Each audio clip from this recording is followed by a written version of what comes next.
Hello everyone, my name is Yogi Vaishnani and permutation and combination के इस chapter में ये हमारा लेक्चर नंबर 4 है। इस वीडियो के अंदर हम सिर्फ कॉम्बिनेशन के कुछ केसेस या कॉम्बिनेशन के बारे में ही बात करेंगे, राइट। हम इसमें कुछ ज्यादा कोई नए टॉपिक्स इंट्रोड्यूस नहीं करेंगे।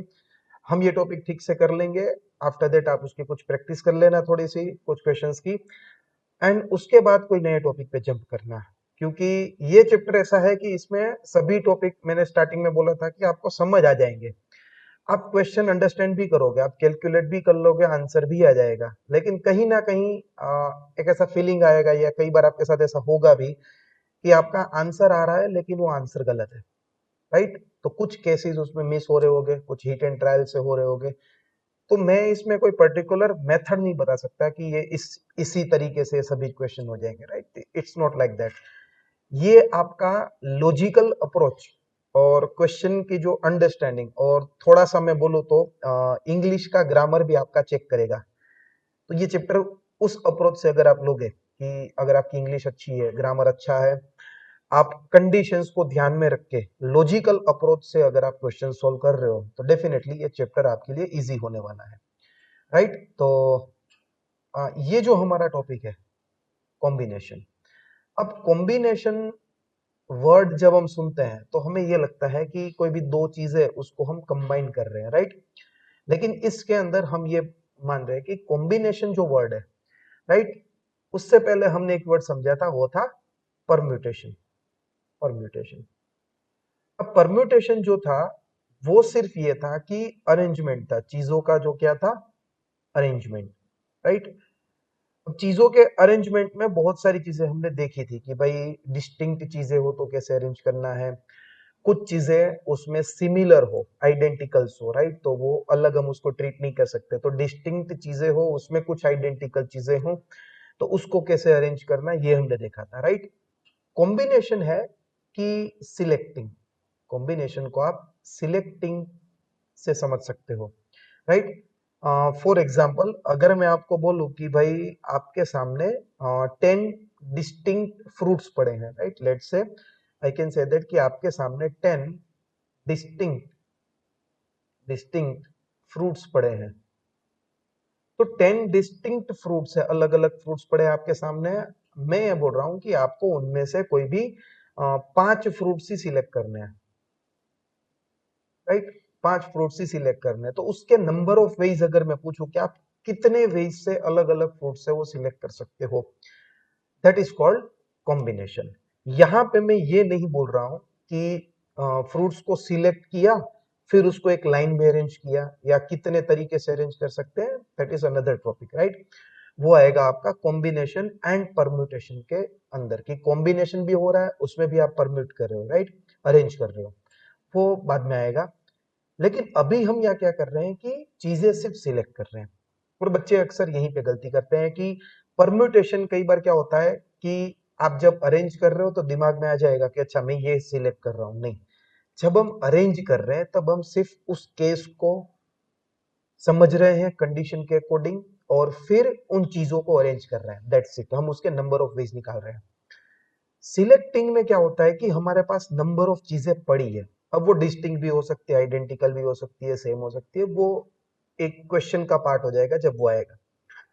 लेकिन बेसिक थॉट इसका ये है कि जब हम सिलेक्ट कर रहे हैं कोई भी चीज को, तो हमें बस चीजें देखनी है, उसको सिलेक्ट करना है। या फिर मेरे पास कुछ चीजें पड़ी है, उसको मुझे कहीं पे रखना है। कि फॉर एग्जाम्पल मेरे पास ये तो एक केस हो गया कि 10 डिस्टिंक्ट फ्रूट्स है, उसमें से 5 फ्रूट्स मुझे सिलेक्ट करने, ये एक केस हो गया, ये कॉम्बिनेशन का केस हो गया। दूसरा मैं ये कह सकता हूं कि मेरे पास लेट से 3 खाली जगह पड़ी है, मतलब 3 बॉक्स पड़े हैं। अब मुझे उसमें मान लो कि मेरे पास 10 फ्रूट्स ही ले लेते, चलो 10 फ्रूट्स है, यही यही वाला क्वेश्चन लेते हैं। इसमें से मुझे क्या करना है कि 3 फ्रूट्स को सिलेक्ट करके इसमें रखना है, राइट। अब वो कैसे रखना है, that is called permutation. But मुझे इन 10 फ्रूट्स में से कौन से कितने वेज बनेंगे कि मैं उनमें से तीन फ्रूट्स के ऐसे कितने कॉम्बिनेशंस बनेंगे, दैट इज कॉल्ड सिलेक्टिंग। और उसके जो नंबर वेज हम कर रहे हैं, राइट, उसको हम बोलेंगे कॉम्बिनेशन। तो ये मैंने कुछ एग्जांपल्स लेके ट्राई किया आपको सिलेक्टिंग या फिर मैं बोल सकता हूँ कॉम्बिनेशन समझाने का, राइट। मैं आपको ये बता रहा हूं कि अगर कॉम्बिनेशन समझना है तो ये वर्ड सिलेक्टिंग, ये वर्ड से दोस्ती कर लो। ये वर्ड आप याद रख लो कि आप सिर्फ सिलेक्ट कर रहे हो। क्या आपको अरेंज करने को बोला है? कुछ क्वेश्चन में बताएंगे भी सही, लेकिन वो एक अनदर टॉपिक है, वो आगे आएगा। लेकिन आज जितने भी हम क्वेश्चन करेंगे उसमें आपको एक फीलिंग आएगी, बैक ऑफ द माइंड एक फीलिंग ऐसी आएगी कि सर इसको मैं अरेंज भी कर लूं, क्योंकि हमारी आदत है कि हम कोई चीजों को सिलेक्ट करके उसको अरेंज करने लग जाते हैं। वो नहीं करना है, बस वो एक्साइटमेंट रखना है। क्वेश्चन आएंगे वैसे, लेकिन इस टॉपिक के अंदर हम सिर्फ सिलेक्ट कर रहे हैं। नंबर ऑफ वेज कितने ऐसे होंगे जिससे हम सिलेक्ट कर पाए, बस that's it. Okay, now let's practise some questions. First question हमारे पास ऐसा आया, 28 games were played in a football tournament with each team playing once against each of the others. How many teams were there? मतलब इसमें ये बोला है कि 28 गेम्स खेले गए हैं, राइट। तो 28 मैचेस हुए, मैं बोल सकता हूं, बिल्कुल हम बोल सकते हैं 28 मैचेस खेले गए हैं। और उसमें यह भी बोला है कि each team playing once against each other, मतलब के कोई भी एक जो टीम है, राइट, वो बाकी सब टीमों के साथ एक बार तो जरूर खेले हैं, और उनसे टोटल जो कॉम्बिनेशन बना है वो है 28, राइट। आप आई थिंक ये समझ रहे हो। अब मुझे ये बताओ कि नंबर ऑफ टीम्स हमारे पास कितनी है? क्या हमें कहीं बताया गया कि नंबर ऑफ टीम्स कितनी है? नहीं, वही तो फाइंड करना है। तो मैं यहाँ पे बोल सकता हूं that n is the number of teams. ये तो हम बिल्कुल बोल सकते हैं, number of teams are n, right. फिर हम उसमें से बोल सकते हैं दैट की number of matches to be played, मतलब नंबर ऑफ वेज कि दो टीम्स है उसको सिलेक्ट किया जाए मैच खेलने के लिए, पॉसिबल है, राइट। तो मैं ये बोल सकता हूं कि सर n टीम्स थी, अगर मुझे एक मैच खिलाना हो तो कितने टीम सिलेक्ट करने पड़ेंगे सर? दो, राइट। तो मैं बोल सकता हूं दैट NC2। ये मैं थोड़ा बताना भूल गया, कॉम्बिनेशन जो होता है, राइट, कॉम्बिनेशन का फॉर्मूला है NCR। NCR is the formula for the combination. इसका फॉर्मूला है n factorial upon n minus r factorial into r factorial, right? This is the formula of the combination. Similarly हमारे पास NPR का formula था, अगर आपको याद हो, राइट। NPR का फॉर्मूला आप सबको याद होगा, राइट, कि n factorial upon n minus r factorial, right. Only आप r फैक्टोरियल से एक बार और डिवाइड कर रहे हो n फैक्टोरियल को, राइट। NPR में सिर्फ आप r फैक्टोरियल एक और बार डिवाइड कर दो n फैक्टोरियल को, तो वो बन जाएगा एनसीआर, राइट। ये दो फॉर्मूला है, एनपीआर का आपको याद था, ये मैं भूल गया था, तो ये एनसीआर का फॉर्मूला, ये हमें याद रखना है। देन इसमें मैं अगर देखूं तो NC2, राइट, कि NC2 हमारा जो है वो बनेगा 28। क्यों 28 बनेगा सर? ये तो कैसे मतलब पता ही नहीं चला, राइट। तो आप ये सोचो कि n नंबर ऑफ टीम्स है, बिल्कुल, उसमें से मैं दो टीम सिलेक्ट कर रहा हूं, बिल्कुल, कितने अलग अलग तरीकों से सिलेक्ट कर रहा हूं, वही तो होता है कॉम्बिनेशन। और उसी को तो मुझे बोला गया है कि ये अलग अलग आप सिलेक्ट करके जो कर रहे हो उसका ही आंसर तो 28 है, ये हमें बोला गया है। दैट टोटल 28 गेम्स खेले गए हैं, दैट मींस 28 गेम्स खेले गए हैं, तो 28 वेज होंगे दो दो टीमों को सिलेक्ट करने का एन टीम्स में से, बिल्कुल। तो बस अब इस फॉर्मूले के अकॉर्डिंग इसको मैं कैलकुलेशन करें तो ये हमें कुछ ऐसा मिल जाएगा कि NC2 इक्वल्स टू 28। तो अगर मैं इसको ऐसा लिखूं that n factorial upon n minus 2 factorial upon 2 factorial equals to 28। अब इसको अगर मैं आगे कैलकुलेट करूं तो यहां पे मैं कैलकुलेशन में n फैक्टोरियल है, अब n फैक्टोरियल को तो हम ये भी लिख सकते हैं कि n factorial into n minus 1 factorial into n minus 2 factorial. Sir बिल्कुल लिख सकते हैं, n minus 1 n minus 2 factorial. तो यहाँ पे n माइनस 2 फैक्टोरियल कट हो जाएगा, जो बचेगा हमारे पास वो कुछ ऐसा होगा n into N minus one, उसको मैं मल्टीप्लाई करूं, so it will looks like n square minus n equals to 28 into two, ये हमारा हो जाएगा 56, राइट। और इसको अगर मैं सॉल्व करूं, n square minus n minus 56, तो इसको अगर मैं सॉल्व करूं तो यहां पे मेरे पास एक क्वाड्रेटिक इक्वेशन बनेगा, वो हो जाएगा 7 और 8, राइट। इसका आप मिडिल टर्म स्प्लिटिंग से सॉल्व कर सकते हो, तो n माइनस 8, इसका जो हमारे पास बनेगा n minus 8 and n plus 7, ये हमारा इसका फैक्टराइजेशन बनेगा, राइट। आप मिडिल टर्म स्प्लिटिंग जानते होंगे तो ये आपको इजीली समझ आ जाएगा, राइट। तो n इक्वल्स टू 8 और n इक्वल्स टू माइनस 7। अब ऑब्वियसली कोई टीम्स माइनस में तो नहीं हो सकती, n कभी भी माइनस नहीं हो सकता, तो हमारा आंसर इसमें आ जाएगा n इक्वल्स टू 8। तो 8 टीम्स हो गए, 8 टीम्स है तो उसमें आप अलग अलग कॉम्बिनेशन जो बना सकते हो, टोटल नंबर ऑफ वेज वो बनेंगे आपके 28, राइट। आई होप ये आपको समझ आ गया होगा, नहीं समझ आया तो एक बार और रिपीट करो, राइट, एक बार और ये इसको देखो, but question is good, okay. Now second question, find the number of ways of selecting 3 pairs from the 8 distinct objects। अब आपके मन में तुरंत ये ख्याल आएगा कि sir we are selecting 3 pairs, ये तो बहुत इजी है, 8C3, यहीं पे गलती हो गई। क्या यहाँ पे नंबर ऑफ थिंग्स बोला है? नहीं सर, यहाँ पे बोला है 3 pairs। 3 pairs का मतलब है 6 चीजें। अब ये आइडेंटिकल है, अलग है, उसका हमें कोई क्लेरिफिकेशन नहीं दिया, बट ऑब्वियसली हम ये मान रहे हैं कि 8 डिस्टिंक्ट ऑब्जेक्ट्स है, राइट। उसमें से 3 पेयर्स बनानी है, तो ये जो हमारा थिंकिंग होगा 8C3, ये गलत है। दूसरा, हम ये भी सोचेंगे कि सर 8 डिस्टिंक्ट थिंग्स है, मतलब मेरे पास 8 चीजें हैं। आप ये मान सकते हो कि मेरे पास 4 शर्ट्स है, 4, मैं बोल सकता हूँ 8 है, वो 4 शर्ट है, अलग अलग डिस्टिंक्ट शर्ट्स, एंड 4 जीन्स। अब इसको मैं कितने अलग अलग तरीके से एक पेयर बना सकता हूँ? ऑब्वियसली शर्ट के साथ मुझे जीन्स लगाना ही पड़ेगा, तो ऐसे कितने पेयर्स मिलेंगे जीन्स और शर्ट्स के टोटल, वो हमें बताने हैं, नंबर ऑफ वेज, राइट। तो सर ये कैसे होगा, राइट, ये मतलब थोड़ा सा ऐसा दिमाग में आएगा कि सर ये कैसे पॉसिबल है।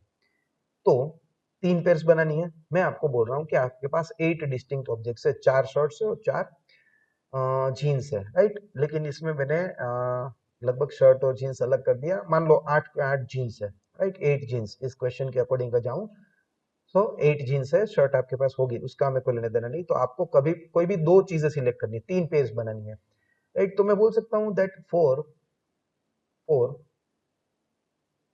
फर्स्ट पेयर, पहली जो पेयर है उसको सिलेक्ट करने के लिए मेरे पास कितने नंबर ऑफ वेज अवेलेबल होंगे? सर पहली पेयर है, मतलब 8 में से आप कोई भी 2 चीजें सिलेक्ट करोगे, बिल्कुल, तो it will looks like 8C2, yes, this is the first thing. फिर मैं ये बोलूं कि for the second pair, second pair select करने के लिए अब मेरे पास अवेलेबल चीजें कितनी है? सर 8 में से तो 2 चीजें चली गई, राइट, एक पेयर मतलब 2 चीजें चली गई, तो अब 6 चीजों में से, मतलब 6 out of, right, out of 6 है, उसमें से मुझे पेयर सिलेक्ट करनी है, that means 6C2। Then third pair जो है उसका सिलेक्शन कैसे बनेगा? सर थर्ड पेयर का सिलेक्शन मुझे बनेगा, सर 8 में से 2 सिलेक्ट हो गए, 6 में से 2 और सिलेक्ट हो गए, तो 4C2, राइट। तो मैं बोल सकता हूं दैट टोटल वेज जो मेरे पास आए वो क्या था, 8C2 into 6C2 into 4C2। अब इसका आप कैलकुलेशन करोगे तो आपको एक एग्जैक्ट आंसर आ जाएगा, राइट। लेकिन आपने यहाँ पे एक चीज नोटिस की होगी, परम्यूटेशन के जितने भी अभी वीडियोस आपने देखे होंगे उसमें हम ये सोच रहे थे कि अरेंज कैसे करें।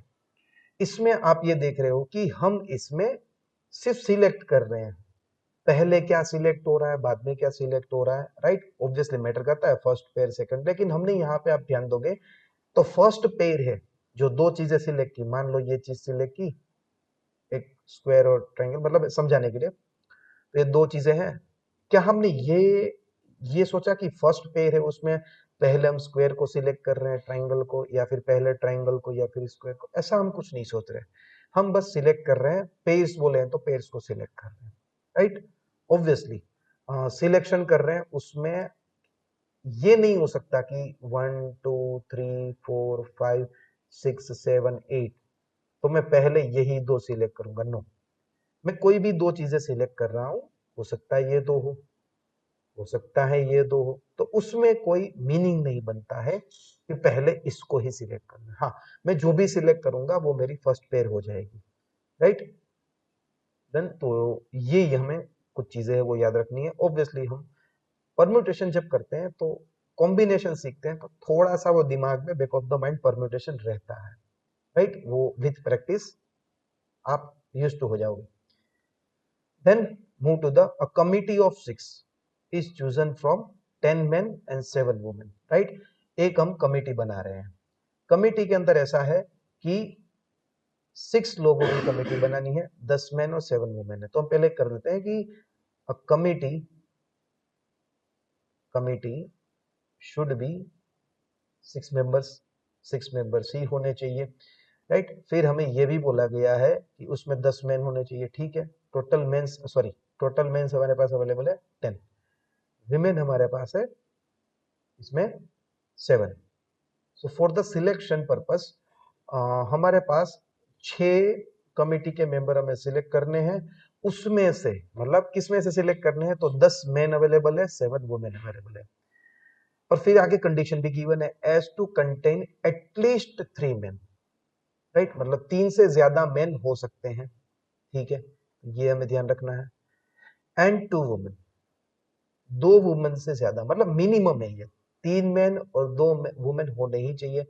In how many ways can this be done if two particular women refuse to serve on the same committee? Right? मतलब पर्टिकुलर कोई 2 वुमेन है, राइट, वो मना कर दे कि हम इस कमिटी का पार्ट नहीं बनेंगे, राइट। तो इसको आप कैसे सिलेक्ट करेंगे? सबसे पहले मैं इसको ऐसे करूंगा कि 6 कमिटी के मेंबर्स है तो मैं यहाँ पे 6 सिलेक्शन के लिए मतलब जगह रखूंगा। इसको मुझे परम्यूट नहीं करना है, राइट, ये ध्यान में रखना है। 3 4 5 6 तो 6 जगह अवेलेबल है, मुझे यहाँ पे कैसे भी करके 6 लोग बिठाने हैं। ऑर्डर्ड मैटर नहीं करता है, मुझे सिर्फ टोटल नंबर ऑफ सिलेक्शन चाहिए, राइट।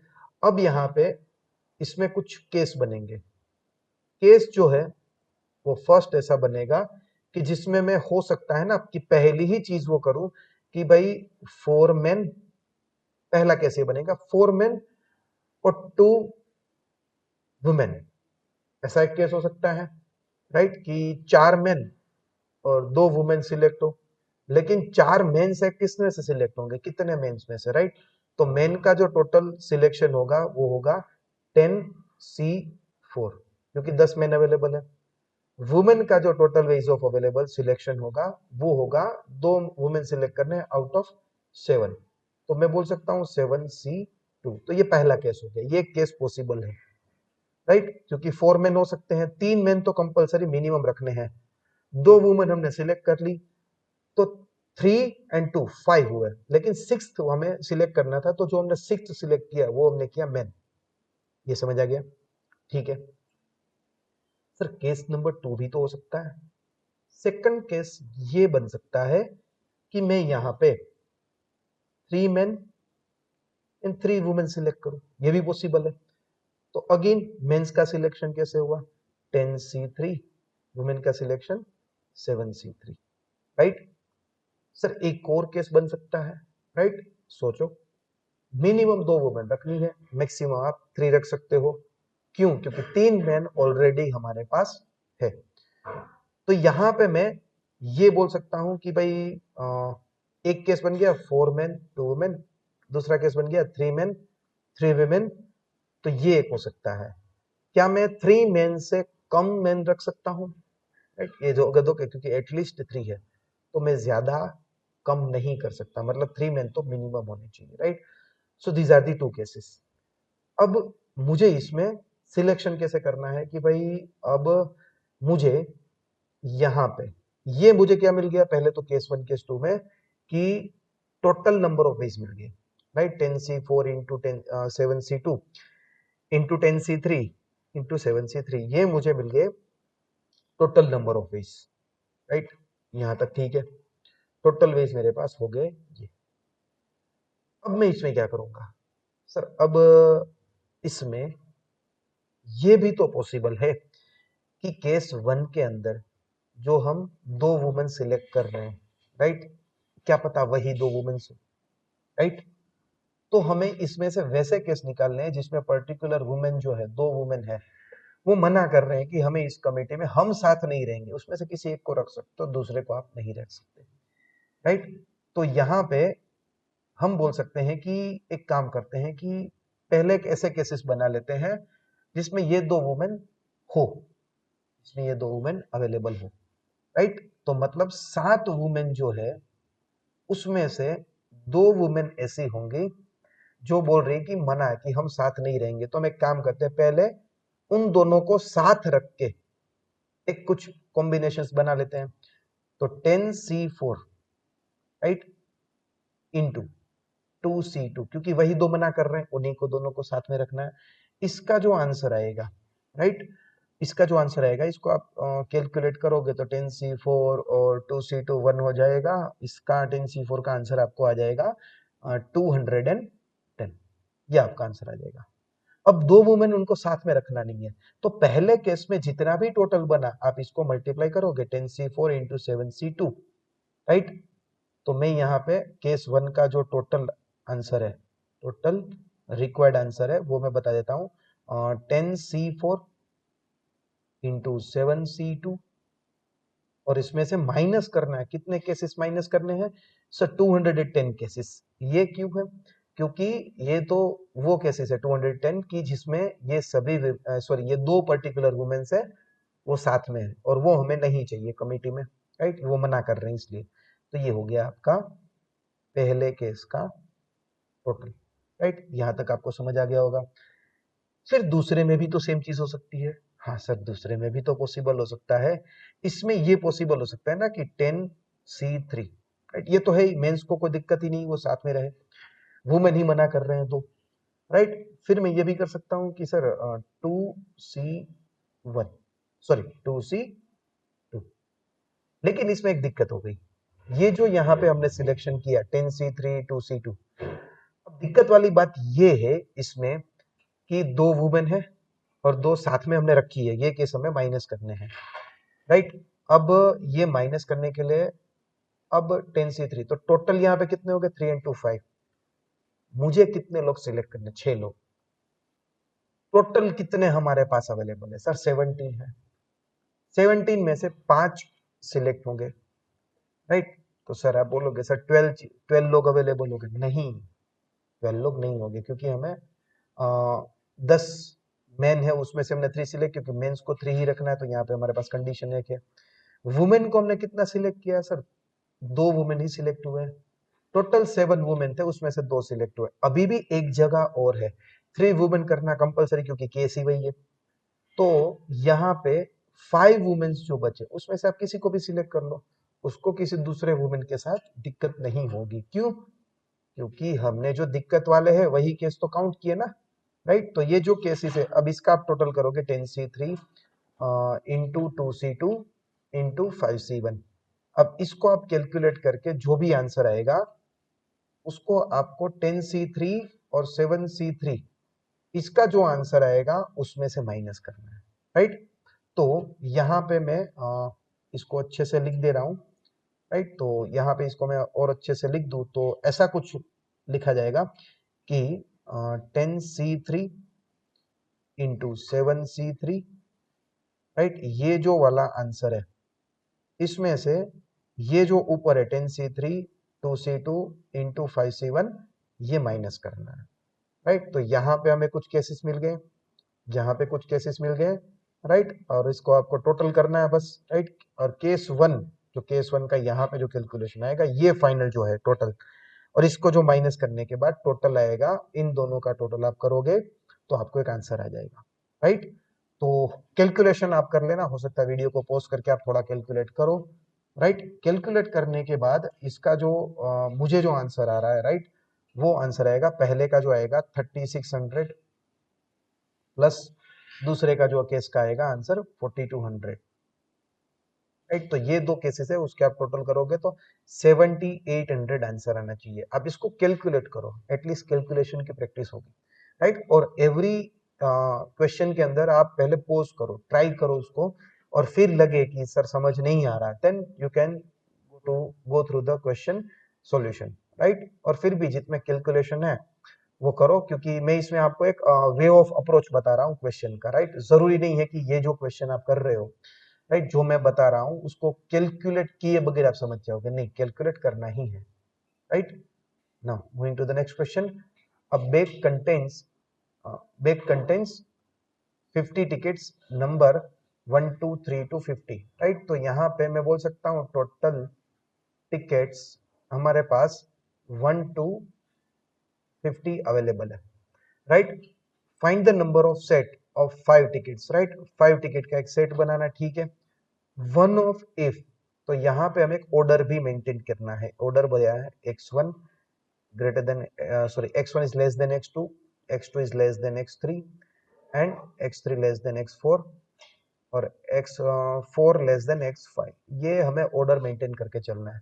फिर हमें एक और कंडीशन गिवन है विच इज की x3 वो होना चाहिए 30। तो क्वेश्चन का ओवरऑल ये है कि 50 हमारे पास 50 हमारे पास टिकट्स है, सिलेक्शन करना है कोई भी 5 टिकट का। जो आप सिलेक्ट करो उसमें से जो भी छोटा नंबर होगा वो x1 हो जाएगा, उससे थोड़ा बड़ा नंबर होगा x2 हो जाएगा, उससे थोड़ा बड़ा नंबर होगा x3, उससे बड़ा नंबर होगा x4 और सबसे बड़ा नंबर होगा x5, राइट। आप सिलेक्ट कर लेना कोई भी 5 टिकट, राइट। उस 5 टिकट में से, क्योंकि हम सेट सिलेक्ट कर रहे हैं, एलिमेंट्स हमें मिल जाएंगे, राइट। एक सेट हो गया, एक बॉक्स में हम रख रहे हैं, फिर जो बड़ा होगा वो अपने आप x5 बोल देंगे हम उसको, राइट। लेकिन x3, अब यहाँ पे हमें कंडीशन ये गिवन है कि x3 है वो कंपलसरी 30 होना ही चाहिए, ठीक है। तो इसको इस तरीके से सोचो कि यहाँ पे x3 रख देता हूं, चलो x3, और यहाँ पे उससे बड़े नंबर्स हो गए x4 और x5 मिलेंगे। तो मैं इसको ऐसे भी तो लिख सकता हूँ 30 से छोटे नंबर्स। तो मैं अगर देखूं तो मेरे पास जो 1 टू 50 नंबर्स अवेलेबल है, 30 से छोटे नंबर्स कितने हैं, मतलब लेस देन नंबर्स कितने हैं, तो 1 से लेके 29 है, बिल्कुल। 30 से बड़े नंबर्स कितने हैं सर, 31 से अगर मैं काउंट करूं तो 50 तक जाएंगे, बिल्कुल। कितने नंबर्स होंगे अगर हम काउंट करें, तो सर यहाँ पे 29 नंबर्स हो गए, यहाँ पे अगर काउंट करें तो 20 नंबर्स होंगे सर, राइट। 20 नंबर्स होंगे। अगर मैं सिलेक्शन करूं इसमें से, एक तो 1 टू 29 में, अब बहुत सारे बच्चे इसी में गलती करते हैं। वो सोचते हैं x1 के लिए भी अलग कुछ सोचेंगे, x2 के लिए भी अलग कुछ सोचेंगे, फिर वो केसेस बनाएंगे कि इससे बड़ा होना चाहिए, यहां से ये लिमिट होनी चाहिए, राइट। सोच सकते हो, लेकिन क्या हमें बोला गया है कि हमें सिलेक्ट कर करके प्रॉपर ऑर्डर में रखना है? नो। हम सिलेक्ट करेंगे, उसमें से जो भी बड़ा नंबर होगा, जो भी छोटा नंबर होगा, वो अपने आप x2 या x1 में बन जाएगा। अगेन सिलेक्शन जो होगा x4 और x5 का, जो आप 31 से 50 के बीच में करोगे कोई भी दो नंबर्स का, वो दो नंबर्स में से वो अपने आप अरेंज हो जाएंगे, हमें परम्यूट नहीं करना है, राइट। तो हमें बस सिलेक्शन करना है। तो सिर्फ सिलेक्शन के लिए अगर मैं देखूं तो 29 टोटल नंबर्स अवेलेबल है for the less than of 30, वो compulsory x1 x2 is less than x3। x3 हमारा 30 गिवन है, और 30 से बड़े नंबर्स के लिए 20 नंबर्स हमारे पास अवेलेबल है, राइट। तो मैं बोल सकता हूं कि दो नंबर सिलेक्ट करने, कौन कौन से सर, यहाँ पे x1 के लिए भी चॉइस करना है, x2 के लिए भी चॉइस करना है, x4 के लिए भी और x5 के लिए भी। तो अगर मैं ये देखूं कि 29 में से मुझे कोई भी दो नंबर सिलेक्ट करने हैं, और x4 और x5 के लिए मुझे कितने सिलेक्ट करने हैं सर, 20 में से दो सिलेक्ट करने हैं, बिल्कुल।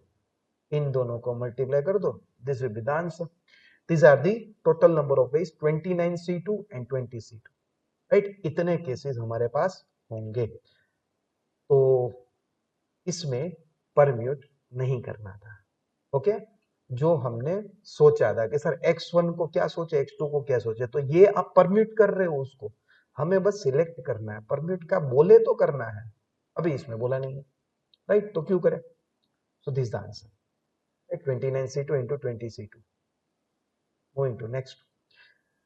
For an examination, a candidate has to select 7 subject. Okay, तो मैं बोल सकता हूँ 7 subject available है, ठीक है, from the 3 different groups. Group number A है उसके पास, ठीक है, ग्रुप नंबर बी है, ग्रुप नंबर सी है, which contain 4, 5 और 6 subject respectively. ग्रुप ए में 4, ग्रुप बी में 5, ग्रुप सी में हमारे पास 6 सब्जेक्ट अवेलेबल, राइट, सॉरी 6 हमें बोला गया है. Find the number of different ways in which a candidate can make his selection if he has to select at least 2 subjects from each group.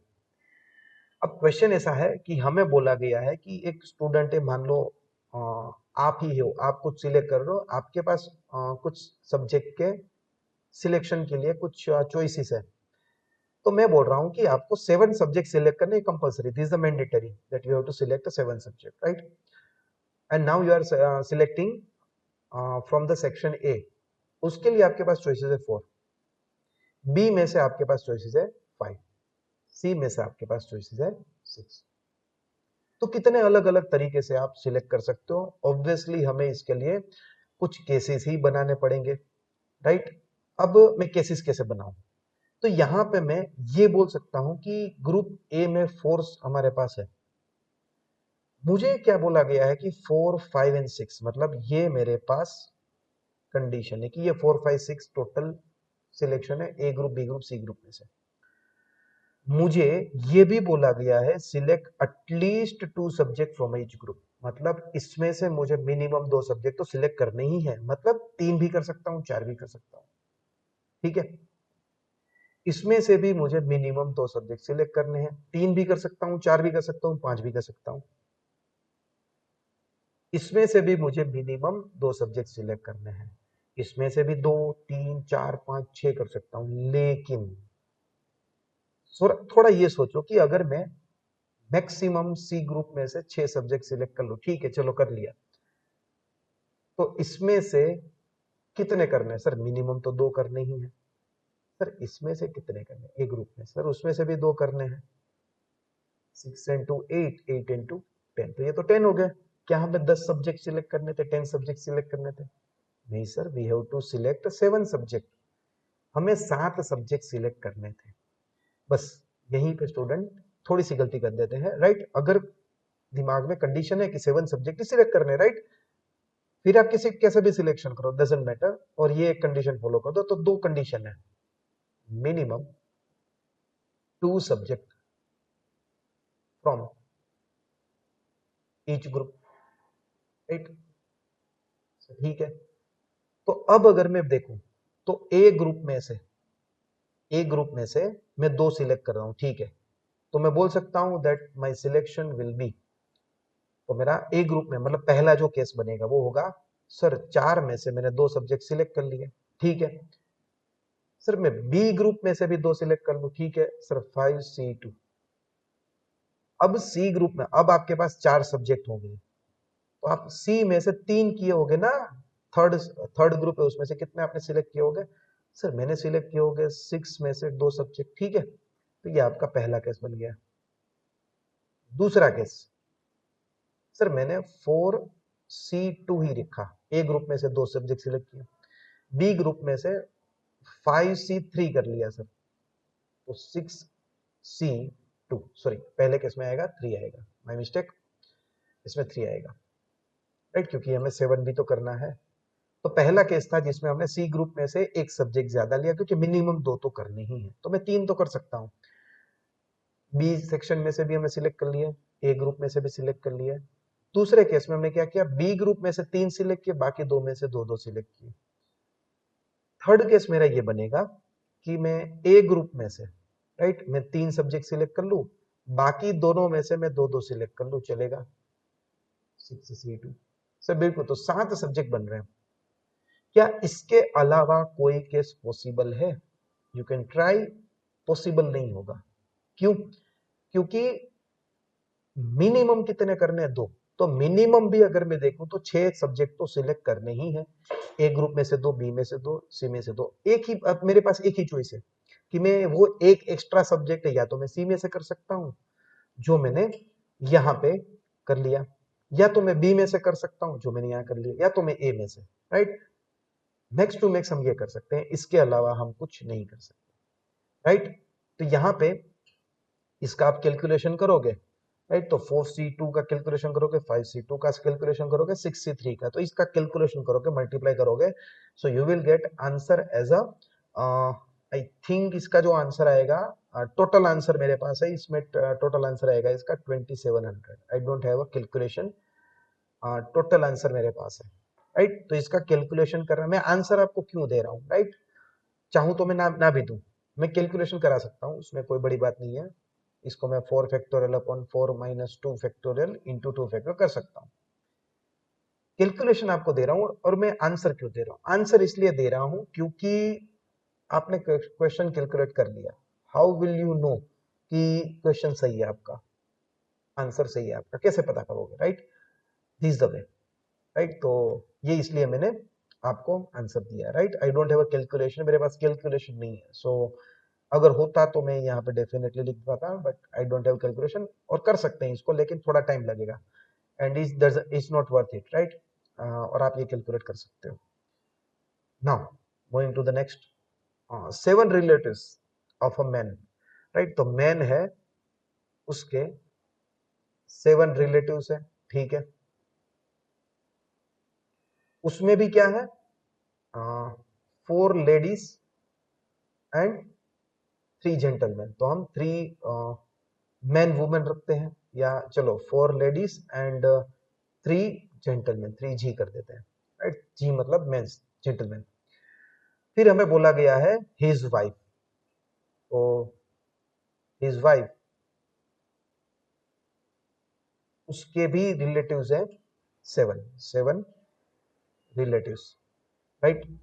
फिर उसमें भी हमें बाइफरकेट करके दिया है कि उसके भी 7 रिलेटिव्स है, उसमें 3 of are ladies and 4 of are gentleman, right. तो 3 लेडीज एंड 4 जेंटलमैन है, 4 जेंटलमैन है, राइट। अब हमें क्या बोला गया है कि in how many ways can they invite a dinner party, एक डिनर पार्टी रख रहे हैं मैन एंड वुमेन, तो वो अपने जो ग्रुप है रिलेटिव्स है, उसके अकॉर्डिंग कुछ मेहमान को बुला रहे हैं, राइट, ऐसा कुछ क्वेश्चन में बोल रहे हैं। और इसमें बोला है कि 3 लेडीज एंड 3 जेंटलमैन ही होने चाहिए, मतलब पार्टी है, पार्टी में आने का मतलब डिनर में आने का एक फिक्स क्राइटेरिया या फिक्स उन लोगों ने रोल बनाया है, मैन और उसकी वाइफ ने, कि 3 लेडीज होनी चाहिए, 3 जेंटलमैन होने चाहिए, ये उनकी कंडीशन है, राइट, ठीक है। And that are the 3 of men's relative and 3 of wife's relative. अब इसका मतलब ये है कि मुझे मेन के जो 7 रिलेटिव्स है, जिसका हमें टाइप गिवन है कि ये 4 लेडीज एंड 3 जेंटलमैन, उसमें से हम किसी को भी सिलेक्ट कर सकते हैं, चलेगा। बट बट फिर सेम चीज उसकी वाइफ के जो रिलेटिव है 7 रिलेटिव, उसमें से भी आप 3 गेस्ट को सिलेक्ट कर सकते हो, दैट इज ऑल्सो ओके। लेकिन ट्विस्ट यहाँ पे थोड़ा सा ये है, पार्टी में आप यहां से कितनी भी लेडीज ले सकते हो, यहां से मतलब दूसरे ग्रुप से ले सकते हो, तो इन दोनों ग्रुप को मिला के हमें पार्टी में टोटल 3 ही लेडीज आनी चाहिए। और यहाँ से जेंटलमैन आप 2 ग्रुप में सिलेक्ट कर रहे हो, टोटल पार्टी में 3 ही जेंटलमैन आने चाहिए डिनर में, ठीक है। तो इसमें केसेस बनाने पड़ेंगे, राइट। और फिर हमें यह भी बोला है कि मेन का जो ग्रुप है उसमें से कंपलसरी 3 गेस्ट को तो सिलेक्ट करना ही है, यहाँ पे भी 3 गेस्ट को सिलेक्ट करना है, मतलब दोनों साइड ही 3-3 मेहमान को सिलेक्ट करना है। मेन अपने 3 मेहमान को किसी को भी सिलेक्ट कर सकता है, वाइफ अपने 3 मेहमान को किसी को भी सिलेक्ट कर सकते हैं। और पार्टी में लास्ट में 3 लेडीज और 3 जेंटलमैन ही होने चाहिए, right. So this is a good question, right, कि हमें केसेस थोड़े से बनाने पड़ेंगे, but again this is the selection, this is the combination, not a permutation. पहले कौन सिलेक्ट कर रहा है, बाद में कौन सिलेक्ट कर रहा है, डजंट मैटर, ओके। तो यहाँ पे हम एक केस ले लेते हैं, 7 रिलेटिव्स है, तो हम यहाँ पे सॉरी, अब यहाँ पे हम सिलेक्शन अगर करेंगे, तो सिलेक्शन के लिए हमारे पास क्या क्या चीजें अवेलेबल, मतलब कैसे हम करेंगे, राइट। तो मैं मतलब पहला केस बनाता हूं, इसमें मेन जो है, मेन है, वो मान लेते हैं कि 0 रख रहे हैं, मेन के जो रिलेटिव्स है उसमें से लेडीज है, पहले लेडीज है, चलो लेडीज 0 रखते हैं। तो कंपलसरी अब मेन है उनने उसने क्या किया कि लेडीज, चलो मैं एक टेबल जैसा कुछ बना देता हूं, ऐसा एक आइडिया आ रहा है, राइट। ये थोड़ा सा इरेज कर देते, पार्टी में 3 लेडीज 3 जेंटलमैन, याद रखना है। मैं यहाँ लिख देता हूँ, पार्टी में 3 लेडीज और 3 जेंटलमैन आने चाहिए, बस दैट्स इट। तो यहाँ पे मैं ग्रुप बना रहा हूँ, लेडीज एंड जेंटलमैन, ये दोनों का ग्रुप बना रहा हूँ। और मैं ये सिलेक्ट कर रहा हूँ कि मेन है वो अपने लेडीज और जेंट्स को कैसे सिलेक्ट करेंगे, और वुमेन है वो अपने लेडीज और जेंट्स को कैसे सिलेक्ट करेंगे, राइट। तो मान लेते हैं कि मेन जो है ये मेंस का ग्रुप है, ये बी ग्रुप और लेडीज का है, राइट, वो उसकी वाइफ का है। तो मेन ने अपने रिलेटिव्स थे उसमें से मान लेते हैं 0 लेडीज सिलेक्ट किए। तो इसका मतलब है कि तीनों के तीनों लेडीज जो पार्टी में आ रहे हैं वो किसके साइड से होंगे, वाइफ के रिलेटिव होंगे, बिल्कुल। तो जेंटलमैन है, सॉरी मेन है, उसके जेंटलमैन से, तो ऑब्वियसली उसको तो 3 गेस्ट तो सिलेक्ट करने ही थे। तो 3 गेस्ट यहाँ, 3 जेंटलमैन यहाँ से आएंगे, यहाँ से 0। ये एक केस बन सकता है कि मैन है वो अपने 3 जेंटलमैन को बुलाए और उसकी जो वाइफ है वो 3 लेडीज को बुलाए, और पार्टी में 3 लेडीज और 3 जेंटलमैन, तो ये कंडीशन उसमें सेटिस्फाई हो रही है। फिर उसके बाद एक ट्विस्ट ये आता है कि मैन जो है अपने रिलेटिव में से कोई एक लेडीज को बुलाए, तो टोटल 3 लेडीज होनी चाहिए। तो यहाँ पे हम बैलेंस आउट करने के लिए क्या करेंगे, 2 लेडीज अब वाइफ के रिलेटिव्स में से आ सकते हैं। जेंटलमैन अब मैन है, उसको कितने गेस्ट बुलाना अलाउड है, 3। तो एक तो लेडीज बुला लिया उन्होंने, 2 जेंटलमैन।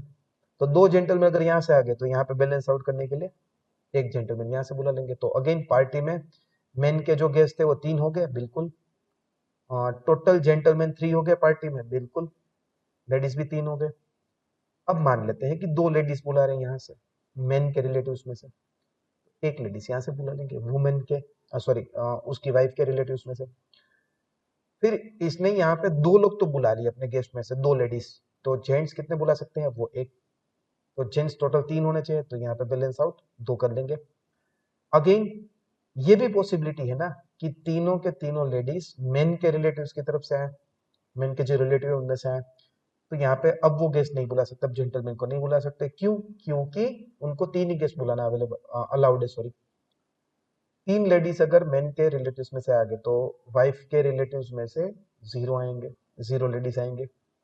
जेंटलमैन 3 बुलाना पड़ेगा क्योंकि गेस्ट टोटल 3 जेंटलमैन तो चाहिए। तो ये नंबर ऑफ केसेस बनेंगे। अब इसको अगर मैं कैलकुलेट करना चाहूं, राइट, जो बहुत ही इजी पड़ेगा आपके लिए, टोटल लेडीज कितने मेन के रिलेटिव्स में से अगर देखें तो यहाँ पे 0 के लिए मैं क्या 0 सिलेक्ट हो रहे हैं लेडीज, तो 4 में से सिलेक्ट 0 हो रहे हैं, 4C0। देन 1 सिलेक्शन हो रहा है तो 4C1, 4C2, 4C3, ये हम कर सकते हैं। देन जो जेंटलमैन है उसका सिलेक्शन क्या, 3 में से 3, तो मजबूत है 3C3, 3C2, 3C1 and 3C0। ये इन सभी केसेस में जो ये एक एक केसेस है, मतलब 0 और ये 3 वाला जो केस है, उनके जो यहाँ पे कैलकुलेशन है 4C0 इंटू 3C3, इनका कैलकुलेशन होगा, इनका मल्टीप्लाई होगा, राइट। सेम टाइम पे 3 लेडीज सिलेक्ट हो रहे हैं फ्रॉम वाइफ रिलेटिव, वाइफ के जो रिलेटिव, तो उसमें से 3C3 सिलेक्ट कर रहे हैं, देन 3C2, इसमें 3C1 और इसमें से 3C0। जेंटलमैन में से कितने सिलेक्ट करेंगे सर, 4 जेंटलमैन अवेलेबल है, तो 4 में से उन्होंने पहले केस में क्या किया, 0, 4C1, 4C2, 4C3। अब हमें करना क्या, मतलब कैलकुलेशन हो जाएगा, बस हमें याद रखना है और वाली कंडीशन, एंड वाली कंडीशन, स्टार्टिंग में मल्टीप्लाई करना है या एडिशन। तो ये जो पहला केस है, फर्स्ट केस, इसके जो हमने कैलकुलेशन किए, कैलकुलेशन क्या आया, फर्स्ट केस का कैलकुलेशन मैं यहाँ साइड में लिख रहा हूं, तो वो कुछ हो जाएगा 4C0 into 3C3 into 3C3 into 4C0। ये हो गया पहला आपका केस। या तो ये हो सकता है, या तो दूसरा केस हो सकता है, या तो तीसरा, या तो चौथा। 4 केसेस बन रहे हैं, तो ये केसेस जो बन रहे हैं वो और वाली कंडीशन है। लेकिन जो ये पूरा पहला केस बनेगा ये तो कंपलसरी ही है कि लेडीज को 0 लेडीज को बुलाना है, जेंटलमैन 3 बुलाने मेंस के रिलेटिव्स में से, फिर लेडीज के 3 लेडी सॉरी वाइफ के 3 रिलेटिव्स में से 3 लेडीज को बुलाना है, जेंटलमैन 0 को बुलाना है। तो ये जो कैलकुलेशन होगा वो एक साथ ही करना है क्योंकि वो एक पूरा कंबाइंड बन रहा है, एक कॉम्बिनेशन। तो ये एंड वाली कंडीशन हो गई, ये पूरा केस तो ये दोनों में करना ही, ये और ये करना है।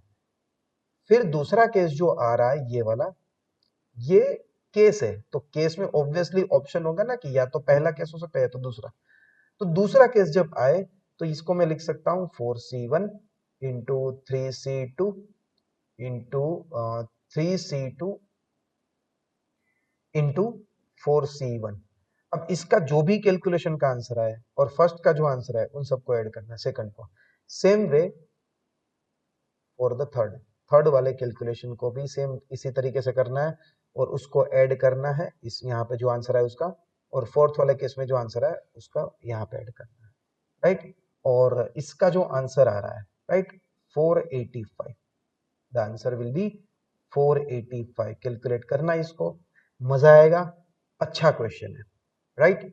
तो अभी ये वीडियो जो हमने बनाया, ये जो लेक्चर है, राइट, इसमें अगर मैं बोलूं कि भाई कि हमने कैलकुलेशन किया है, किस चीज का कैलकुलेशन किया है, कॉम्बिनेशन। कहीं पे भी अगर आप देखोगे तो मैंने परम्यूट नहीं किया है कि ये पहले आना चाहिए ये बाद में आना चाहिए, कहीं पे भी हमने परम्यूट नहीं किया है, राइट। तो ये एक चीज हो गई।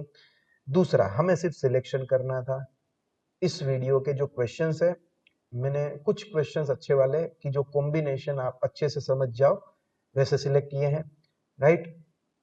हर एक क्वेश्चन अटेम्प्ट करो, उससे पहले पॉज करके उसको ट्राई करो।